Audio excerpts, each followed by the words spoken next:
In this video, I'm going to be going over how expectations takes away a major ability we need to have as traders in order to achieve consistent profits. As well as in this video, I'm going to be going over how to eliminate all the expectations that do not benefit you as a trader. So without further ado, let's go ahead and jump in. I believe that social media causes a lot of problems for us as traders, especially traders who haven't yet found their groove in the market. I believe that it sets unreal expectations and usually is the root of your suffering as a trader. And most of the times, I know you can learn a lot from social media, and there is good and bad in social media, but it's kind of like a double-edged sword. And for traders who haven't yet found their groove or don't really understand what is the main things they should be focused on, social media is more of a bad thing than a good. The first problem I can vividly see with social media is the comparison effect. You know, if you just take a chance to just go on YouTube and take a look at seeing what is in the day trading industry, you're going to get bombarded with videos of just unrealistic results for you. And I say this to be as I don't say this to be mean or anything like that, but everybody's in different stages of trading, and I understand why these YouTubers post videos of I made 10K in a day and stuff like that. And in their videos, the good ones, they'll say, hey, listen, you know, this is just because I had this amount of capital, and they'll explain how they made it. But it still sets expectations in the subconscious that we're really not aware of. If you tell a new trader to just go look at trading, right, and the first thing he does, he go to YouTube and learn about day trading, he's instantly going to see multiple videos of how to flip $100 to 1,000 without even understanding the foundation or the three things he needs to focus on in order to grow as a trader. He's automatically going to see these things and assume that, well, that's the goal, that's the standard. And because there's so many videos, posts, everything promoting insane amount of growth or insane amount of return, we subconsciously start to believe that that's the norm due to social proof. We start to believe that it's normal to take $100 to 10,000. We start to believe that it's normal to make $4,000 in 1 hour. And it's not.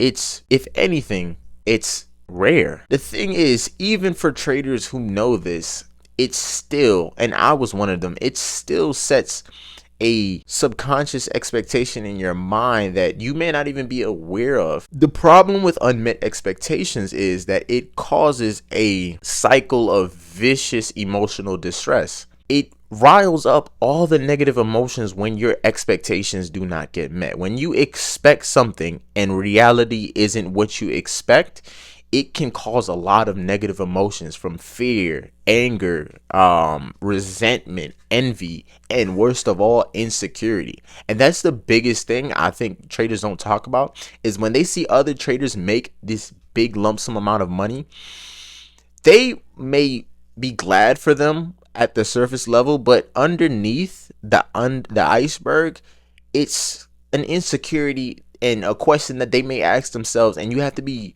very emotionally aware to catch this question. But you may catch yourself asking yourself, why am I not making this amount of money? Right? I've been trading way longer than this trader. How is he making 4,000 and I'm not making that amount of money yet?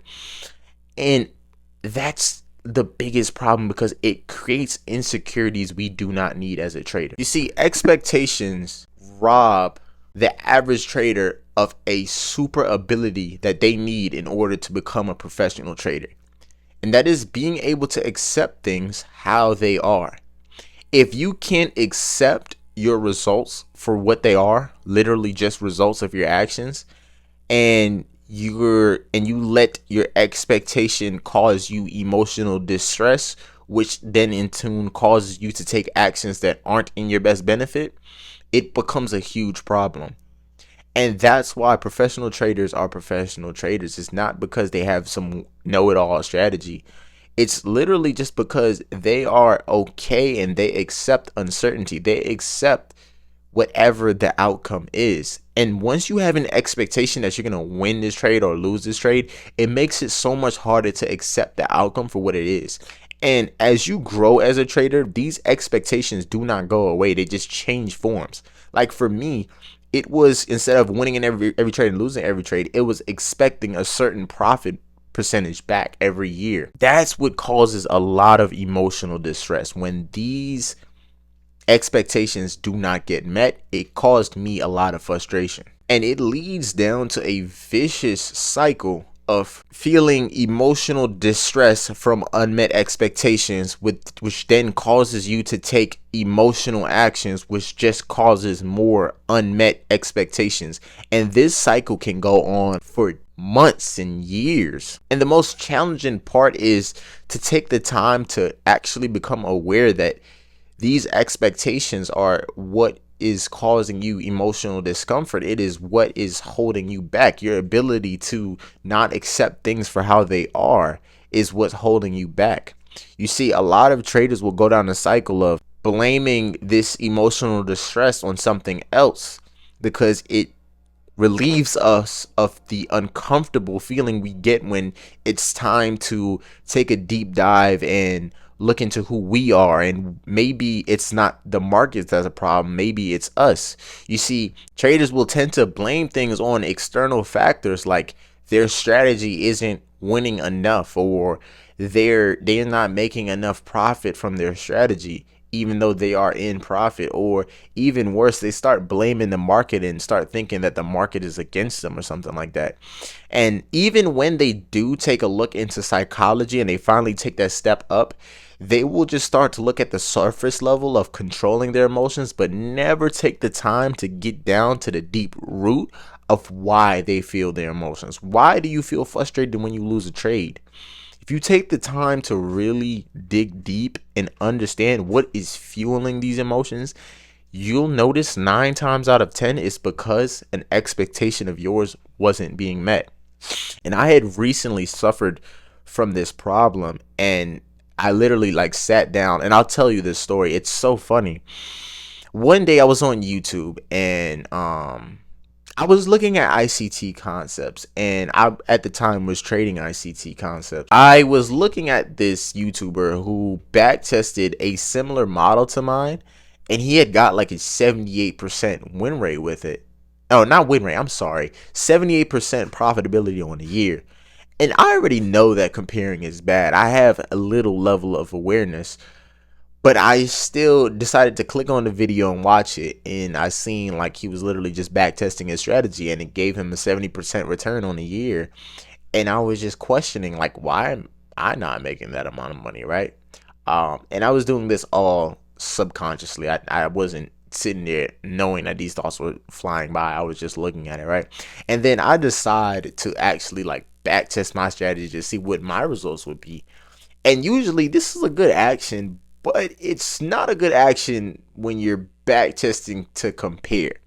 If you back test, it should be to practice, not compare. But anyway, let's go back to the story. I was back testing, and then after like a few days of going into back testing, I instantly realized like I was not getting anywhere near the results he was getting. And I understand he was trading a different strategy, but still, like 78% in 1 year, bro, that's amazing. Like I don't want to see that, right?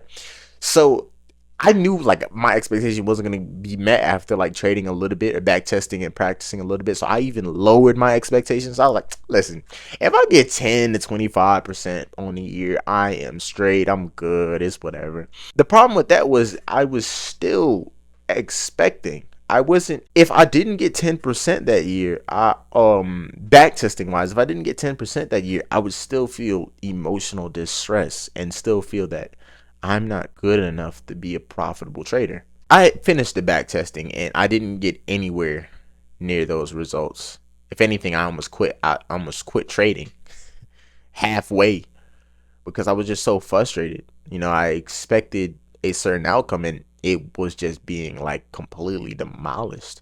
And I was so frustrated. But thanks to the grace of the one above, something prompted me to sit down and sit down and write what's holding me back as a trader.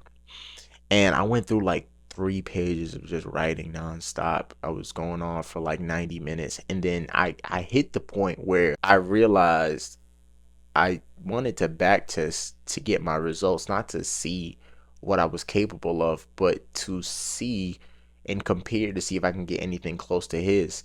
And even if I had back tested to see what my results were, and I had got results, and I started to expect those results, and still I would still be expecting those results, even if I traded just to get results. Because if I back tested to get a certain percentage of results, now in my head, I'm expecting that every 10 trades, I'm winning 40%, right?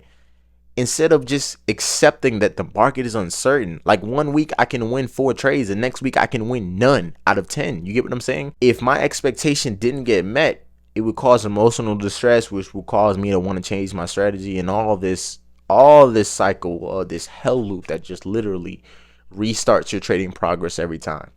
And it was at that moment when I had realized I had backtested to compare my results to his, and I had expected, just because I watched one video, I expected to be insanely profitable because I have a similar strategy to his. And that's what was causing my frustration. That's what made me want to quit trading, because I was getting so frustrated that I wasn't meeting my expectations. And it was that when I realized that expectations is what's killing me.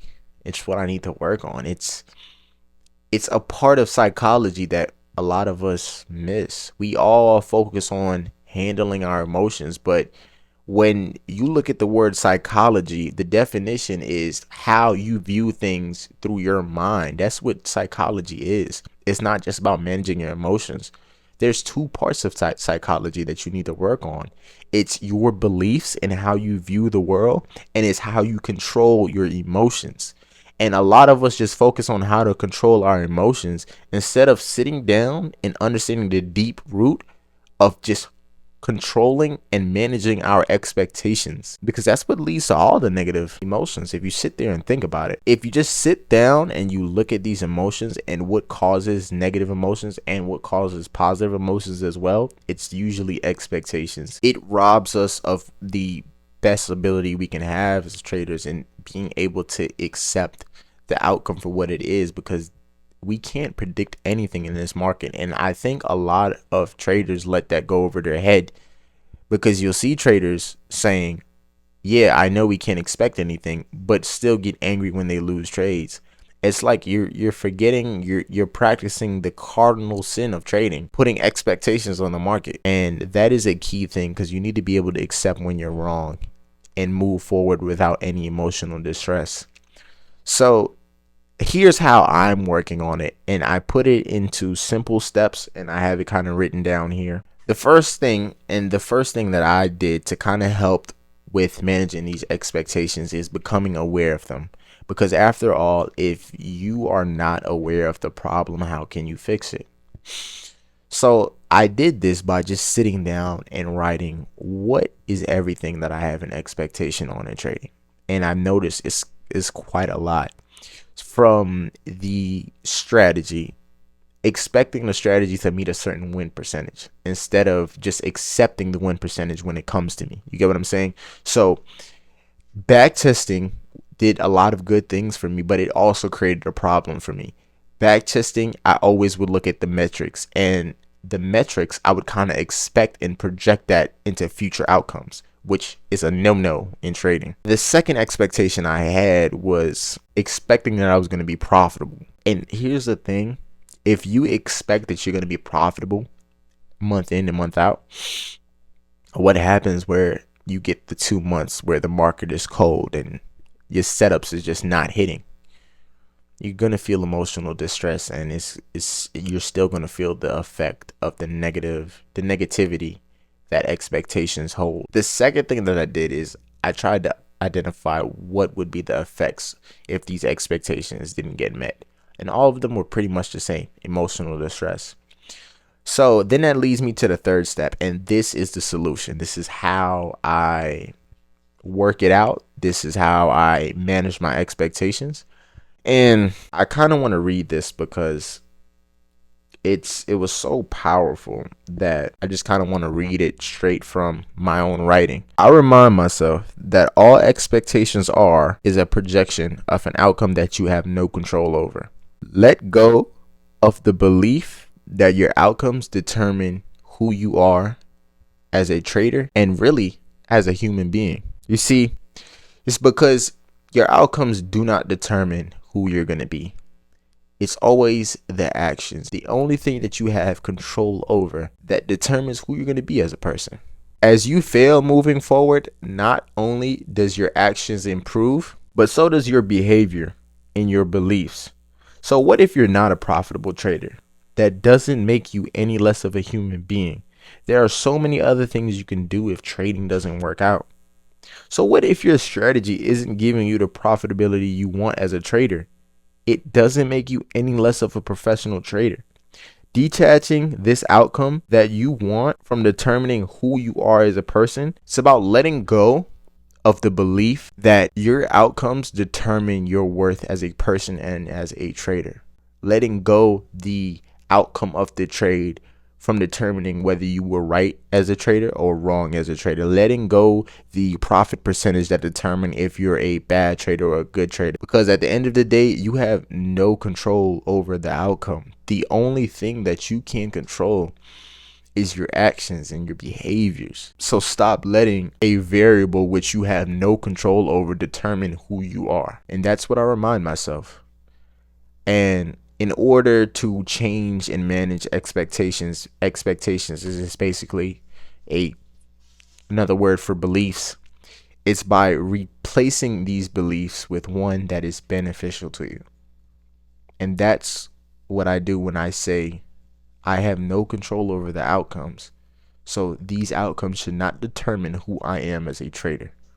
The only thing that will determine who I am as a human being and as a trader is the actions I take on a day-to-day basis. That's what determines if you're going to be a success or a failure. So I hope this helps someone. Until next time.